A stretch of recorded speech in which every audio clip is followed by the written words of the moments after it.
Hello and welcome to today's FP Virtual Dialogue. It's the first in a series of conversations on how democracy can be uplifted around the world. Today, we're looking specifically at the cross-party collaboration that's needed to help advance democracy, especially in the wake of the war in Ukraine. I'm Ravi Agrawal, FP's editor-in-chief, and it's my pleasure to be your moderator this hour. We're now 4 months into Russia's war in Ukraine. It is quite clearly an unnecessary war. It's a throwback almost to another era. Not surprisingly, much of the West has united around punishing Russia with tough sanctions and also trying to find ways to help Ukraine fight back. That said, while the West is largely united, that's not true of the whole world. Large parts of the global South, countries like India and many others, are actually on the fence and choosing not to support sanctions on Russia. Here in the United States, there has actually been rare bipartisan agreement about supporting Ukraine. The question is, for how long, especially as the war grinds on and gets costlier?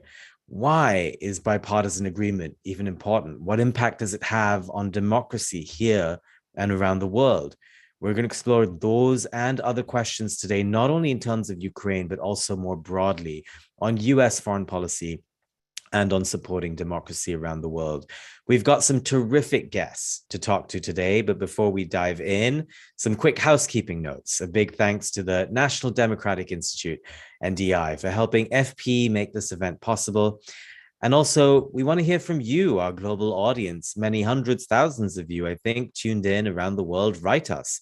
I'll try and bring you into the conversation. If you're on Zoom, click on the Q&A button below, submit your questions, tell us your name, organization, where you're writing from, and I'll bring you in. If you're watching us on phone or on the live stream, you can email us your questions. The address for that is events@foreignpolicy.com. Don't forget, you can also chime in on social media. The hashtag for that is Unite for Democracy. That's Unite, the number 4, and democracy. Okay, let's get started. My first guest has had a long and distinguished career in diplomacy, politics, and national security. Tom Daschle is a former senator from South Dakota, now chair of the National Democratic Institute. He was in the Senate from 1987 to 2005 and served as both majority and minority leader there. He's also co-founder of the Bipartisan Policy Center. Senator Daschle, welcome. Thank you for joining us today. Thank you, Ravi. It's a real pleasure to be with you. The pleasure is all ours. So let me begin with this. Today's event is focused on defending democracy around the world. Let's just talk about that a little bit in terms of the context of Russia's war in Ukraine, but also more broadly. How do you identify problem areas when it comes to defending democracy around the world? And what are the best ways to do that? Well, that's a great question to get started. And I would go back to something that I think we've relied on a great deal, and that is just asking the American people and asking people in countries around the world that we serve, just how they feel about it. If Putin would have read NDI's polls for the last 10 years, he would have known that his attack on Ukraine would not succeed. NDI's polling has consistently shown that the Ukrainian people support democracy by 75 to 80% margins. In addition, they refuse to give up their sovereign territory to have a peace deal with Russia.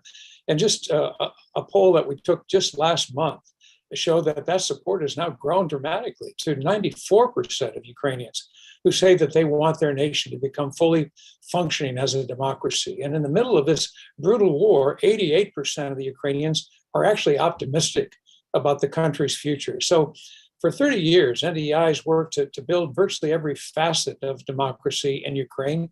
That includes support for the route of parliament, of course, and increasing the number of women and youth political leaders, and countering disinformation and building civil society.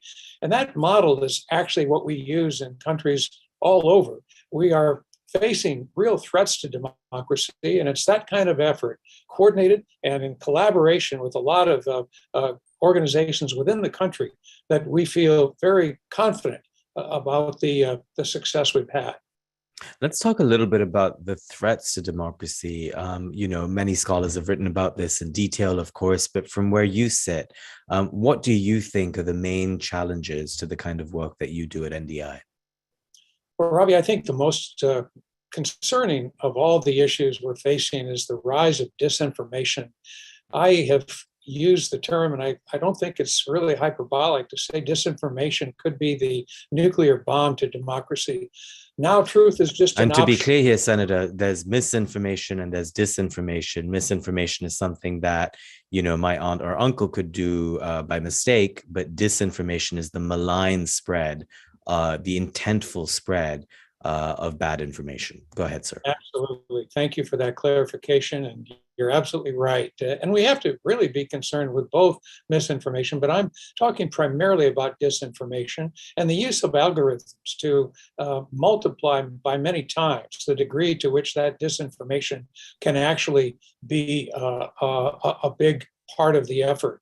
And so that to me is one of the concerns, that disinformation and cybersecurity issues where real consequential efforts are made to distort the data when elections are being taken.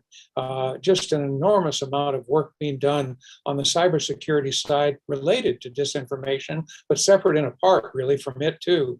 And then of course that has accommodated many of the authoritarian efforts that have been made in many countries today, where we've seen real threats to democracy because the combination of cybersecurity, disinformation, and then the political capacity for leaders to use the democratic process to further enhance their position as an autocratic leader is very, very troubling. And it's something NDI has been very concentrated on now for a number of years. I want to remind our global viewers, I'm happy to take some questions from you and incorporate them into this discussion this hour, so do write in.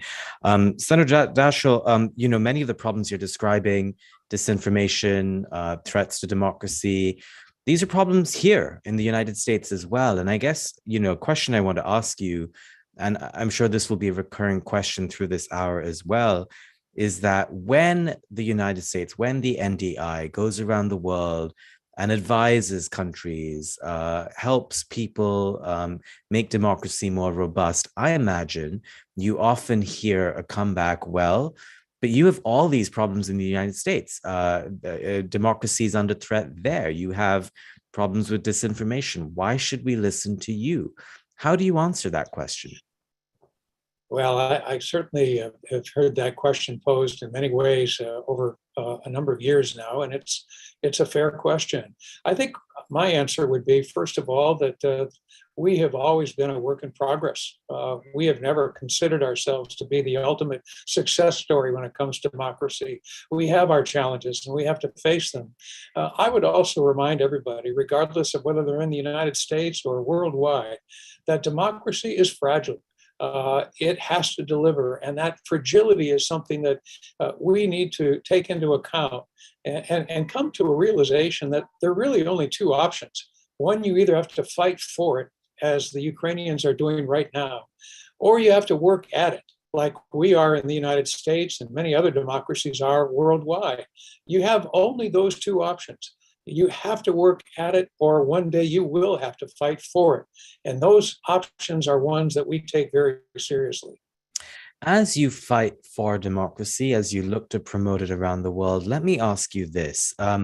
Part of the framing, maybe for the Biden administration in particular, has been to align democracies against autocracies. In a sense, framing it as black and white. Do you think that framing is effective? And I ask this question because in many parts of the world, it's a bit of a slippery slope. Democracy looks a lot more gray in practice, especially in newer democracies in the global South. Well, I think it is somewhat gray, and I think we have to take that into account. We have to be nuanced at times. We certainly have to be very articulate and compelling in our arguments about the critical advantages of democracy over an autocracy, the rights of minorities, the rights of women, the rights of people to choose their own form of government. But at the end of the day, democracy or any government has to deliver. And to the extent democracy cannot deliver, to the extent that it's dysfunctional, we play into the hands of those on the autocratic side who argue what you need is a decision maker. You need a government that gets things done. And that argument can be compelling to a lot of people.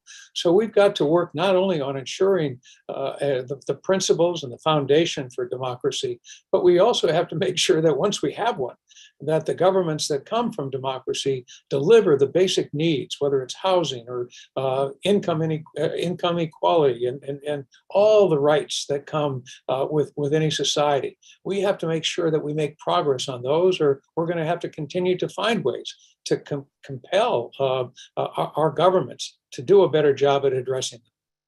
You know, what I hear you saying as well is be wary of the people who say I alone can fix it. And I guess that brings me to the question of bipartisanship. Talk us through a little bit, especially at a moment when it seems like America is so polarized, not just America, but so many countries around the world have gotten more polarized in their politics, in left and right, in divides in general across various spectrums. What is the role of bipartisanship in foreign policy, and why is that important?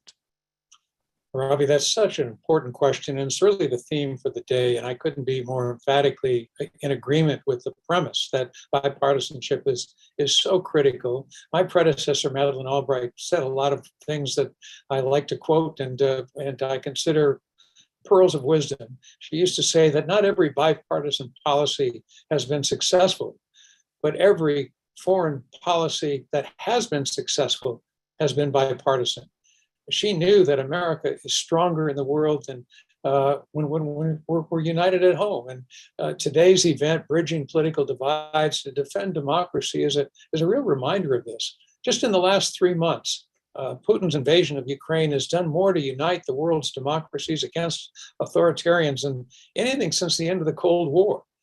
He believed, I think, that NATO was going to fall apart, and that a weakened Ukraine would fall in days.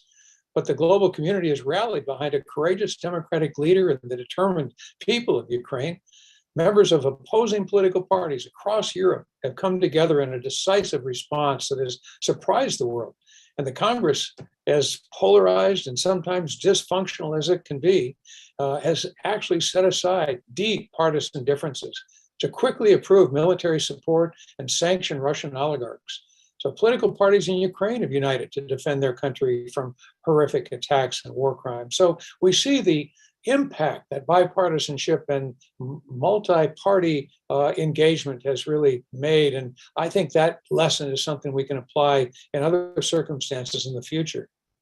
I can imagine. A last question for you, especially given the fact that there are groups like the Heritage Foundation, which have begun to say, you know, America should not be funding Ukraine as much as it is. Are you worried? How worried are you about cracks within sort of bipartisan agreement in America when it comes to Ukraine? Do you think that in the coming months, there will be pressures that will make that bipartisan agreement harder? I think there are real possibilities that these challenges will become a little bit more challenging as we face the future. But I have to say, I'm having talked to Republicans and Democrats on the Hill now for many weeks. I'm very confident that the depth of support is going to remain. There may be other issues that challenge Ukraine for attention. Here at home, especially, the Supreme Court's going to be coming out with a number of decisions that could detract attention. We've got other issues domestically. The big gun debate is ongoing in the Senate and House as we speak. So there are a lot of other competing issues. And of course, all the issues around funding will continue to be a pervasive challenge. But we have to remember that it isn't just Ukraine that is at stake here. Is what happens in Ukraine could easily be the model for what happens in Taiwan. It could be the model for what happens elsewhere. So in fighting for democracy, ultimately we're providing an opportunity to work at democracy, not only here at home, but around the world. And that's the message that I think is going to provide us with the continued bipartisan support that we're experiencing now. Senator Tom Daschle, that's a good note to end on. Thank you very much for your time. My pleasure. Good to be with you. Our pleasure indeed. We've got lots more ahead this hour. I'm also seeing some terrific questions coming in, which I'm going to start putting to some of our guests, but Senator Tom Daschle there speaking to us. Our next conversation continues to take a closer look at the United States and the role that Congress specifically must play in order to ensure that democracy is defended around the world. So I'm pleased to welcome our next guest, and her name is Ileana Ros-Lehtinen. She spent 3 decades in Congress representing Florida. During that time, she chaired the House Foreign Affairs Committee, also focused on issues such as democracy, national security and defense, energy and environment, and immigration. Congresswoman Lehtinen, welcome. Well, thank you so much, Ravi. What a great start to this wonderful Summit for Democracy. Senator Daschle is quite an inspirational figure, so you couldn't have started on a better note. Well, I'm sure that this next conversation will up the ante a little bit. So let's go there. Picking up from all the things we were discussing, what's your sense of how America's response to Russia's war in Ukraine, in a bipartisan sense, in the sense of a big, muscular foreign policy response, how is that different from things that you've seen in the past? Well, it has definitely been a real source of inspiration to see this high level of bipartisan support on behalf of Congress to help the people of Ukraine. But we've got to be honest, Ravi, that it really took an attack on Ukraine for us to be proactive in helping Ukraine. And that's the truth, because Ukraine had asked for help many times to the United States, and we rebuffed that. But so there is uniformity in helping Ukraine after the attack. I just wish that there would have been uniformity before the attack. But I think that that's a reflection of how this international diplomacy and structure has been part of our debate for many generations. There's one rule of thumb that says, when we prepare for war, that induces war. It brings up a spiraling arms race.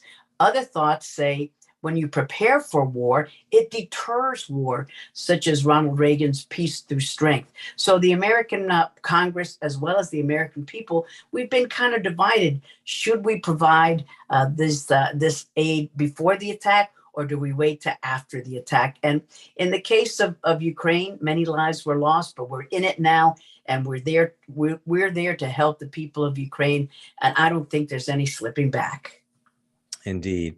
I want to bring in some of our viewer questions because they're very relevant to our discussion where we're going. On the one hand, it is true that the United States is united, but there's been bipartisan consensus. There's some cracks within that, as we were discussing, but broadly, the West broadly has been united. If you look at the rejuvenation of NATO, if you look at the rejuvenation of the EU, but beyond that, it's actually a mixed record when you look at democracies around the world. So if you look at India, the world's largest democracy, it chose not to sanction Russia.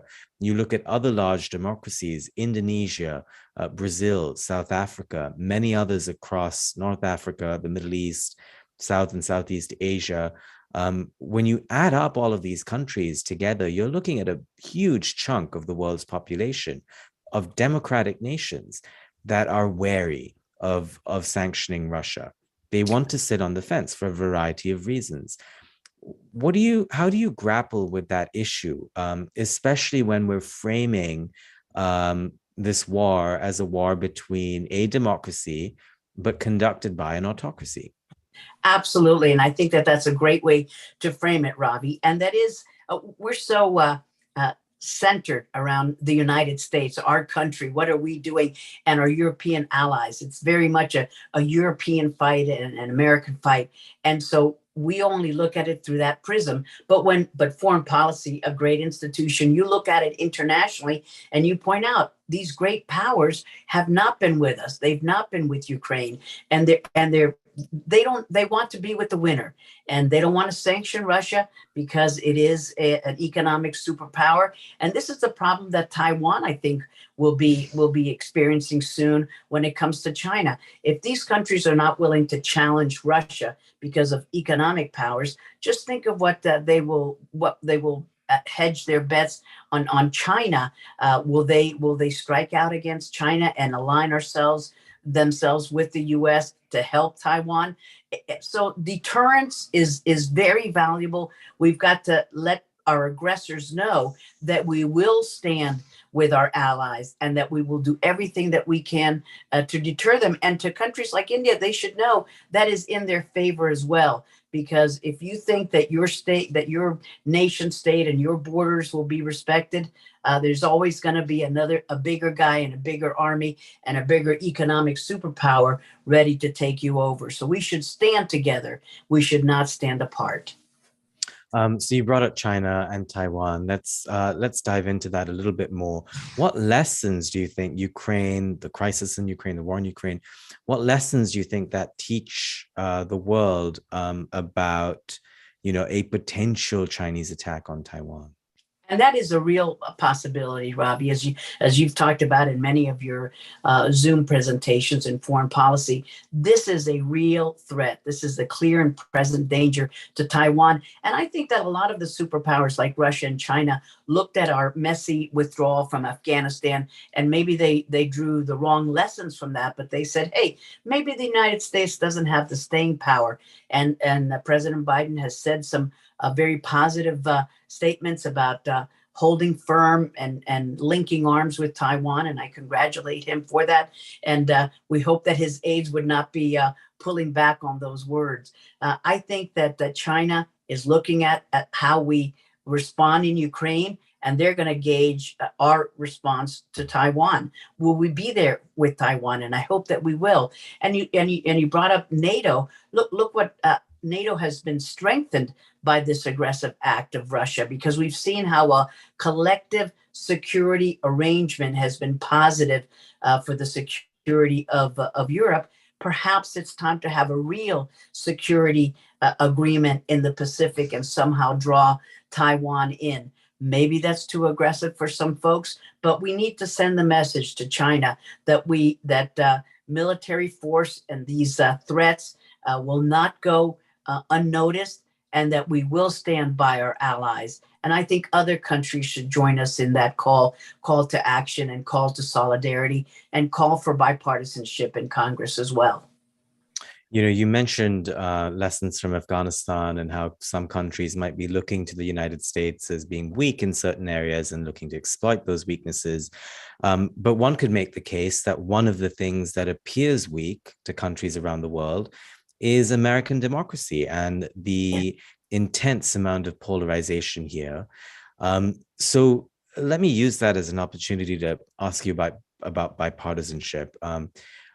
What are we missing? Why is it so hard in American politics to reach bipartisan consensus on, a lot of times to outsiders, what seems like common sense laws, common sense decisions on both domestic and foreign policy? Why is it so hard? Well, to me, bipartisanship is not a four-letter word. And that's the way that I ran the Foreign Affairs Committee when I had the honor of chairing that. And I think that bipartisanship should extend not just on foreign affairs, but also on domestic issues as well. And I think we will see a good show of bipartisanship this very week when Senator Daschle brought up the gun safety legislation that is being discussed right now in the U.S. Senate. There's a very good chance that that's going to get through the finish line, even though for decades we had no action whatsoever. So seemingly insurmountable challenges and vexing issues can come. We can come together. So I think our allies or our enemies will be taking the wrong lesson from what is going on, what is actually a hearty debate and democracy in action. We can agree to disagree, and yet we can come together when the time is correct. So I would say to China and to Russia, don't draw wrong conclusions about our democracy in action. Say that there is strength in diversity. We respect each other's views, whether domestically or internationally, and we come together when we must. So be wary about that. The United States stands strong, and we want our allies to stand strong with us. If you were, in the administration right now, what would you do differently? Like when you look at how politics is practiced in America today, I imagine through your mind, you're often going through scenarios of, gosh, I wish we could just do this, or I wish this one thing they would change. Walk us through that a little bit. What goes through your mind? And if there were a couple of things you could change in political discourse right now, what would those be? Well, one of the things that we need to change is to respect each other's points of view.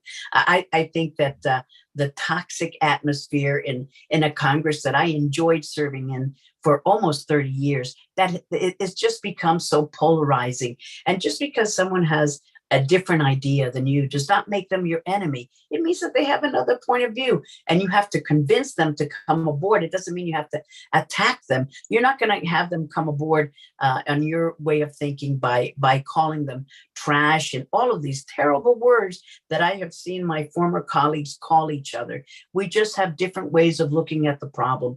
And what seems to be the biggest problem right now, there's going to be another bigger problem tomorrow. So even if that person is not in agreement with you right now, they will come along. You win them through clear thought, through logical arguments, but not through badgering and not through name calling. So I would hope that the toxic environment in Congress must need to go away, and we need to really open our ears, listen to other people, and say, I've always had this position. Now I'm looking at it in another way. And I'm not being Pollyanna. People have strong views. That's why you get elected to Congress, to fight for your views. But it doesn't mean that you have to demean your opponent to get your way. So that's what I would like to see in Congress, whether it's internationally about defending our allies like Ukraine, or domestically about common sense domestic issues. We need to come together. We do indeed. One of the things Senator Daschle referred to was disinformation as a real hurdle to some of the things you're just talking about right now. And I want to use that as an opportunity to bring in one of our viewer questions. This is Thomas Fisher. He's works in IT in Germany, and he wants to ask you how important a free press is as a guardian of our quote unquote unfinished democracy. His words. Well, our founding fathers always believed that was the hallmark of our representative democracy, and remains true. Now, it does not mean that we should not have opinionated news channels, whether you go on the far left or on the far right. Those channels should exist, whether radio or television. Nobody's saying that. But to spew out disinformation or misinformation, facts that are not facts, and yet they're opinions, but they're disguised and put a little pretty ribbon on it and say, this is the truth. No, it is your opinion. So I agree. Opinions should continue. Everyone should hold fast to what they believe until your common sense tells you shouldn't think that. But misinformation and disinformation, that worries me greatly. And we need to be very cognizant of what is going on, and believe what you want to believe. No one is telling you should change your view, but really look at it, whether that is a fact or whether you are just giving an opinion disguised as facts. Let's open our ears and minds and be open to other points of views. No one is the arbiter of truth and right and just. Perfect only God. We are imperfect beings, and let's just try to work on the better angels of our nature and get to that higher place so we can be the shining city on a hill, as Abraham Lincoln talked about. That was a question from Europe. I have one for you now from Africa. This is Kip Jeno Rono. He is the Director of Grassroots Democracy in Kenya. And his question for you, Congresswoman, is how do we deal with political bad manners in countries that lack intra-party cooperation? Well, we complain here. We had an excellent question about bad manners because we're using terrible words to describe one another if we have another point of view. But in other countries, they take this bad manner in quite another direction, and they have attacks against the gay community, attacks against anyone who's thinking differently than them. They jail dissidents. In my native homeland of Cuba, if you disagree with the regime, you get thrown in jail. So there are degrees of bad manners, and we may just be uncivil toward one another, and we think that that's a big deal. But in other countries, they take this as a prison sentence and even death. So count our blessings. As bad as we think that we might have it here, in other countries, to have a different point of view is a death sentence. So I give thanks every day to God that the United States of America exists, and free countries and our allies everywhere, where people are free to express their opinion and without thinking that they will end up in jail. My goodness, that is a bad way to live. That's why we left Cuba, my family and I. Thank God for the United States of America. And we hope that freedom is just contagious throughout the world. Last question for you, Congresswoman. We touched on this with Senator Daschle as well, but in the coming months, there are going to be many pressures on American politics with the midterms coming up, many domestic issues on the agenda. And there are fears, rightly so, that bipartisan consensus on Ukraine will be severely tested, especially from your former party, that there could be calls to not keep funding American support for the war in Ukraine. What would your recommendation be? How should people in power today deal with that issue? I'm very bullish on the thought that bipartisan support for Ukraine will continue. And I'll have to be frank about it. One of the reasons is because there's no human cost to the United States. The so-called bravery on our part, it just has a price tag. It's an economic involvement. But I know that there are many in our party that are more isolationist, and they don't think that we should worry about what's going on outside of our borders. We should concentrate on gas prices and inflation. And those are important issues, no doubt. But what impacts Ukraine will impact all of us, because we're talking about freedom and democracy and respect for the international order, respect for the nation state, respect for borders. And all of those are American issues. They're the bedrock of the founding of our republic. So I am very optimistic that the bipartisan support for Ukraine will continue. But let's be honest, it's Ukraine and others who are putting their lives on the line. Our sacrifice is merely an economic one. And although the economics is a big factor, nothing compares to the loss of life. So we will continue to support Ukraine no matter what. I believe that support will continue. Ileana Ros-Lehtinen, you served as a congresswoman for 3 decades. Thank you for that. Thank you for joining us today and sharing your thoughts. Thank you, Ravi. What a pleasure. What an honor. Thank you. A pleasure is all ours. Thank you very much. We have lots more coming up. Please do keep sending in your questions, because I'd love to incorporate them into our discussion. But coming up next, we have 2 members of the Verkhovna Rada of Ukraine, the unicameral parliament there, composed of elected deputies. And you see the names on your screen now. We have Marina Bardina. She is the co-chair of the Equal Opportunities Caucus and spearheads her party's efforts on building a strong women's wing, actively cooperates with the Office of the First Lady in Ukraine. And we have Ivana Klimpuch-Shinzadze. She is also chair of the Committee of Ukraine's integration into the European Union. She has an extensive career in policy, research, and serving as the USA correspondent for Radio BBC Ukrainian. Welcome to both of you. Thank you very much for having us. Great to have you on. Marina, I'll start with you here. Just give us a sense of the situation on the ground there in Ukraine. How are Ukrainian political parties coalescing together and responding to the crisis? Hello to everyone. I will say hello to you, our American friends. And this is like, I highly appreciate this possibility to communicate with you, to participate in these discussions, and for this possibility to tell you what is happening in Ukraine, like from my side. I am a member of a presidential party, as you mentioned before, and for me is very important to mention that we are now all united in front of Russian aggression and this full-scale invasion into Ukraine. First of all, I want to thank you for huge support provided by our American friends, by Congress, by American people, for this bipartisan support that is extremely important now, because I suppose that the whole world, in the United States, in Ukraine, we are all united around the idea to win and fight for democracy. Because really, what we are doing today is we are fighting for democracy. We are fighting for freedom.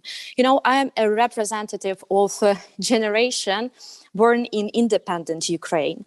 And I just was like usually taught in school, in university, that war is something that will never happen again. But now I'm 30 and I am living in these war conditions. I am now have to protect my people and my country, my territory from Russian occupiers. That's why, as we have only one enemy, Russian enemy, we are all united in Ukrainian parliament. We are all united with people. Today, everyone is volunteering, is politician, and do everything to win, and win because of our values. I just want to add that it was like a big pleasure for me in May to be in Senate when $30 billion support was voted. And just it's incredible support from the United States, from American people, first of all, because as I mentioned again, we just now understand that it's just Ukrainian moment for Ukraine to fight for our future, to fight for our European and NATO future. Right. Sorry, I didn't mean to interrupt you there, Marina, but let me also bring in Ivana, and I will come back to you as we continue this discussion. But Ivana, bringing you in, give us a sense of the mood on the ground as you see it. You know, are you, in terms of the state of play of where the war is headed, of course, the response among Ukrainians has been very united. No matter who I speak to, whether it's journalists or people from civil society or politicians, I tend to hear a very similar sentiment from everyone. But let me ask you, do you see that sentiment of resistance and of fighting back as something that will endure even as this war grinds on later into this year? Well, for sure, for Ukrainians, this war is totally existential. And for sure, we understand that this is war for our survival. And that prioritized the agenda for all the society, for all the political forces, irrespectively of basically of the differences in different ideological differences, starting as of 24th of February, even though I want to underline this war is ongoing for 8 years and additional 4 months. So it's just the new, unfortunately, much more barbaric, brutal, and painful and bloody stage of this war that we are undergoing through at this particular moment. So yes, everybody has pulled themselves together. Everybody got mobilized, and we understand that basically, as the society has backed the Ukrainian absolutely courageous, absolutely fantastic Ukrainian armed forces, politicians have done the same thing and also united our activities on the international arena, because for us it's important to mobilize internally, but also to beat up the support, external support on which we are dependent. because it's about sanctions, it's about military assistance, it's about additional financial aid, additional ways of looking how to actually punish Russian Federation for those war crimes, crimes against humanity, and acts of genocide that they are carrying out on our land. Whether this will continue, whether this will endure, I'm sure that this will endure through the war.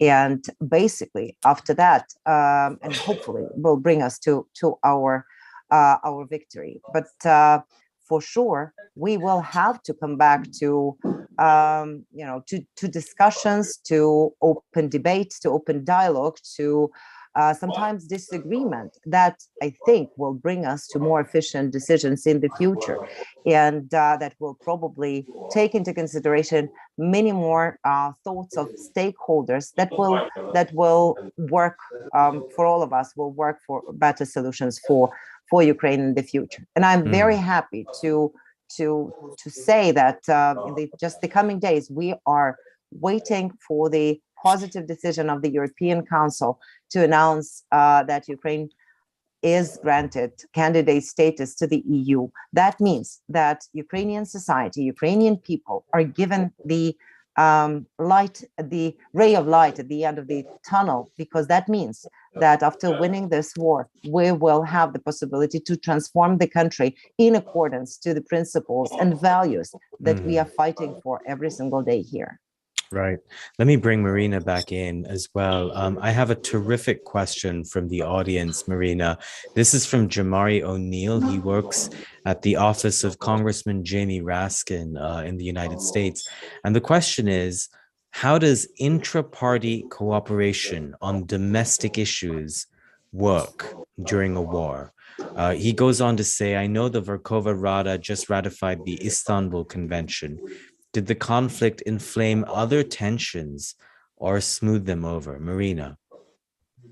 Thank you for this question. You know, as I mentioned before, it's very important for us to be like one front in the Ukrainian parliament, and we've done it. I just absolutely can say it. And Istanbul Convention, as it was mentioned, one of the perfect example how it works here, because just Istanbul Convention united absolutely different parties, fractions, and groups in Ukrainian parliament. And I just said to my colleagues that I'm very grateful for this decision and this support. And I want to mention that we have perfect women in Ukrainian parliament working to advocate for just ratification of Istanbul Convention for many years, and other issues which are going through the parliament.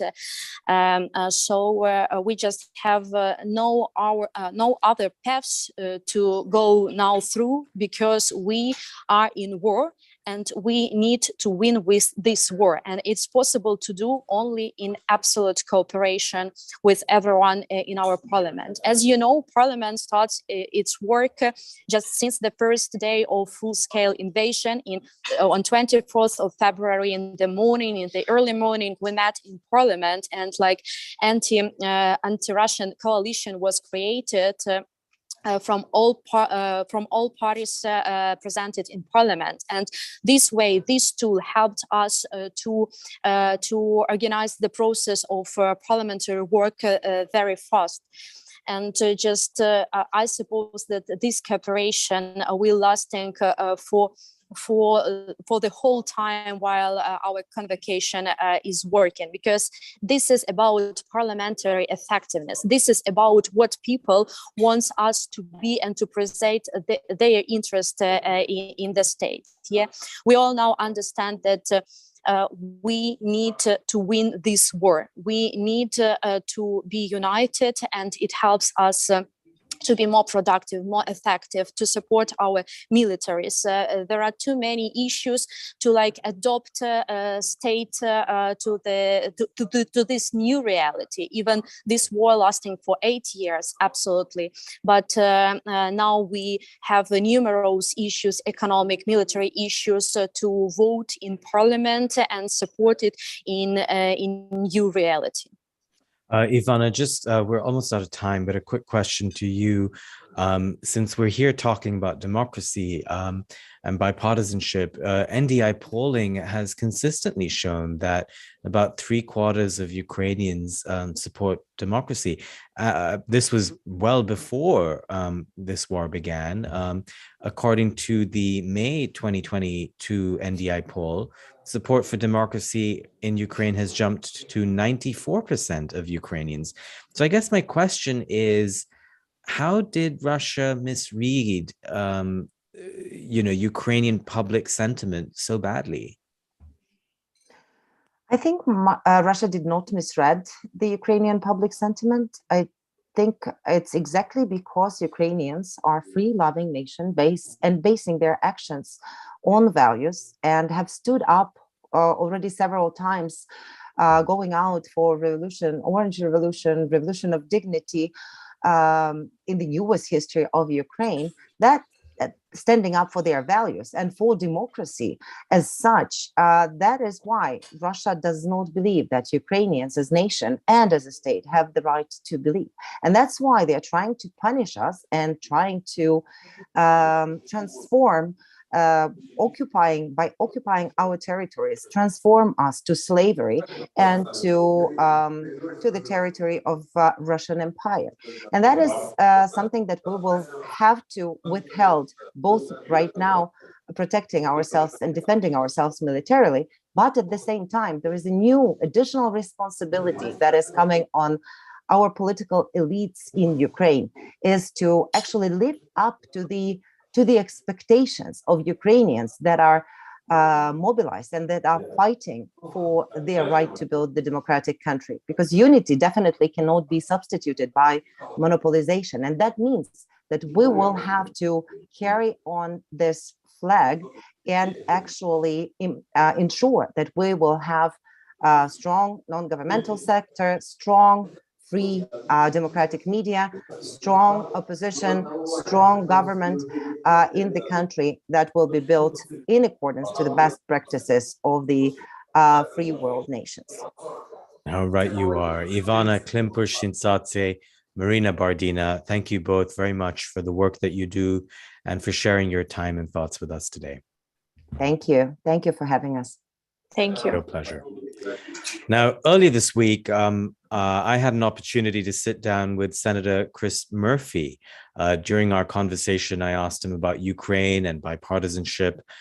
And we had a long and extended conversation, but we want to bring you a little clip of that conversation. And you'll see him answering a question that I asked him about America's support for the war in Russia, in Ukraine, and whether he worries about whether this bipartisanship in the United States on that front can endure. Take a listen to what he had to say. My first trip to Ukraine was shortly after I got elected to the United States Senate. It was with John McCain. We went to Ukraine in the middle of the Euromaidan protest movement. We're on stage during one of the biggest days of protests with about 500,000 people on the square. And it's been just very important to me from the beginning of this crisis dating to 2013 to make sure that there was both a Republican and Democratic buy-in. That was very important to John McCain as well. It was important to him to have a Republican and a Democrat standing on that stage together. And I've been, largely very proud of how we have been able to depoliticize support for Ukraine, whether it comes to sending weapons and economic support or getting behind the president's strategy of isolating Russia. Republicans obviously have a lot of disagreements and a lot of things that they take issue with the administration, but they have, tried for the most part to get behind the president's strategy and keep our support for Ukraine bipartisan in the Senate. To the extent that I worry about the future, I do worry about what happens when President Trump becomes the Republican nominee. He obviously opposed our bipartisan aid package. I think so long as he's not a candidate and the official standard bearer of the party, many Republicans in the Senate are sort of willing to set his opposition aside, but as he becomes once again potentially the top official and the presumptive nominee in the Republican Party, the politics around support for Ukraine certainly can get more dicey. Senator Murphy, you're looking maybe at a couple-year horizon here when you mentioned the possibility of candidate Trump. But if we look at the next 4 or 5 months, even, one begins to get the sense that, for example, with the Heritage Foundation beginning to caution against, sending too much aid to Ukraine or getting too involved, one's beginning to get the sense that in the United States, perhaps start beginning with the right, but maybe also on the left, that there is a sense of fatigue. There is a sense of how much can America keep helping Ukraine? What's your sense of that dilemma, and how do you think bipartisanship can bridge that? We've always worried that as the war, comes off the front pages, as the cable news shows devote less coverage to the war, that the American public would start to be less permissive of these extraordinary amounts of their taxpayer dollars that are going to support the Ukrainians. I think it's our job in the United States Senate, notwithstanding how much attention is being given by the media, to explain how deeply connected Ukraine's fight for sovereignty is with our own efforts to protect our democracy and global democracy. So we've got to continue to make this case with our bully pulpits. But I do agree with you. There is, as I mentioned and referenced, this growing movement inside the Republican Party to be less supportive of money for Ukraine. There's certainly a possibility that Republicans start to demand that any funding for Ukraine be offset, meaning matched by spending decreases somewhere else in the budget, which becomes much more politically difficult in terms of paths to passage. How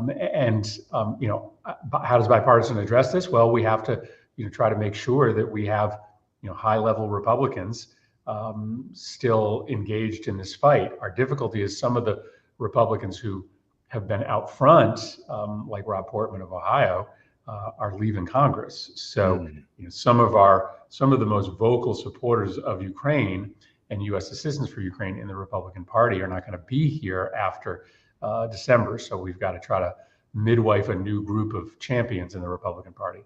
And how do you do that? Well, I think it's difficult as Trump takes over the Republican rhetorical space. So I want to be very honest with your viewers here as to how difficult it will be to maintain support for Ukraine if Donald Trump is traveling around the country saying that the United States shouldn't waste money in Ukraine, and instead we should spend money building a wall. So we will just continue to make the case. We will try to make these trips to Ukraine bipartisan. We'll try to keep our committee work as bipartisan as possible. But I will just tell you that will become more difficult. We have a global audience here today, and you travel around the world. You're on the Senate Foreign Relations Committee. When you speak to your counterparts outside of America, and they ask you a question about, perceptually America is polarized. What happens when you're not in power, when the next party's in power?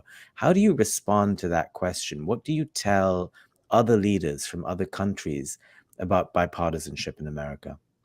Well, what I tell them is that presidents certainly have significant influence in foreign policy, but ultimately Congress has a say, and there's frankly not as much whiplash when it comes to American foreign policy in Congress as there has been recently in the executive branch. And so, while there were many of our partners deeply worried about what President Trump was saying on NATO, I would remind my contemporaries abroad that there was always and would be for the foreseeable future, deep agreement in Congress between the parties about our support for NATO.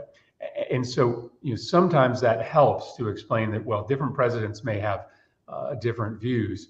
The bipartisan consensus on major national security issues in Congress doesn't change, and presidents are constricted to a degree by what they do. If President Trump had done the unthinkable and tried to pull the United States out of NATO or reoriented our relationship towards NATO, there would have been a response from Congress. He would have been constrained by actions by Congress. And my hope is that provides some confidence about the ability for us to maintain continuity in foreign policy. One should hope so, although I should argue that that didn't happen, for example, when America pulled out of the Paris Agreement, but point taken. Let me ask you about disinformation and the role that congressional bipartisanship has played in mitigating disinformation efforts, especially on the part of Russia over the years. Tell us a bit about your work on that front. So again, speaking about my friend Senator Rob Portman of Ohio, several years ago, with Senator McCain's help, we wrote bipartisan legislation establishing a new anti-disinformation center at the State Department, the Center for Global Engagement. This was, an effort to recognize that we, had a true deficit in the U.S. foreign policy toolkit in order to try to combat the propaganda and misinformation outside of the United States being propagated by countries like China and Russia. And so the Center for Global Engagement both brings together all of the U.S. entities in a strategic conversation about how to combat foreign misinformation, but then also sends out a lot of money to grantees in Russia's periphery and China's periphery to fund independent, objective journalists, to fund fact checkers, to fund truth tellers, to make sure that there is an ability to counter this deluge of propaganda. That's been a wonderful bipartisan success. Both Democrats and Republicans have supported it. Obviously, there get to be politics when you talk about what constitutes fake news or disinformation inside the United States. And so that's why we have tried to keep this conversation about growing support for the Global Engagement Center centered on foreign propaganda. And we continue to grow the amount of money in that center. We continue to increase its capabilities. Frankly, President Trump had a very good director of that center that I supported and worked with. We've tried to keep that capacity above the political fray, and my hope is that we'll be able to continue to do that. More broadly, outside of any specific issue, how do you personally, Senator Murphy, go about bridging political divides? How do you go about building consensus? And feel free to draw on, for example, your recent work on gun safety, but I'm curious how one begins to approach giant divides, especially as America seems more polarized than ever before. We have not passed this new landmark piece of legislation on gun violence that we are in the process of moving to the Senate. But we have succeeded thus far in getting further than any prior Congress in the last 30 years on gun violence legislation for a number of reasons, not least of which we decided from the very beginning to not focus on our disagreements and to be relentless in finding our common denominator. Often, we don't recognize where we find agreement because we are so focused on litigating our disagreements. And I worry that happens all the time in foreign policy. We have a disagreement between Republicans and Democrats on the Iran nuclear agreement, but we frankly have deep alignment on many other issues connected to U.S. policy towards Iran. And we often let a high-profile disagreement cloud our ability to work together on other issues. So that's been my strategy, and I think that's how I've been able to build a lot of bipartisan cooperation on foreign policy.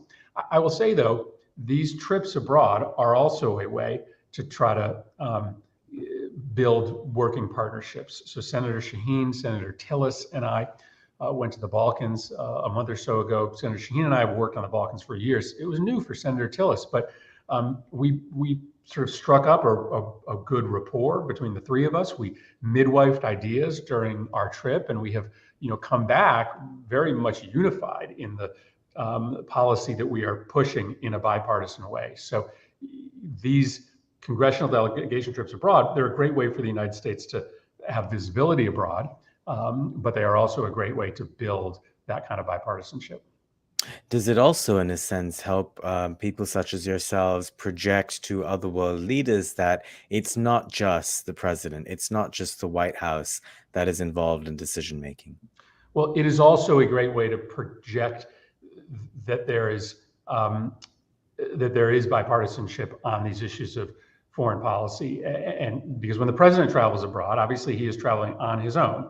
And he is first and foremost the commander in chief, but he is a political actor representing a party. When we travel abroad, by and large, we try to do it in a bipartisan way.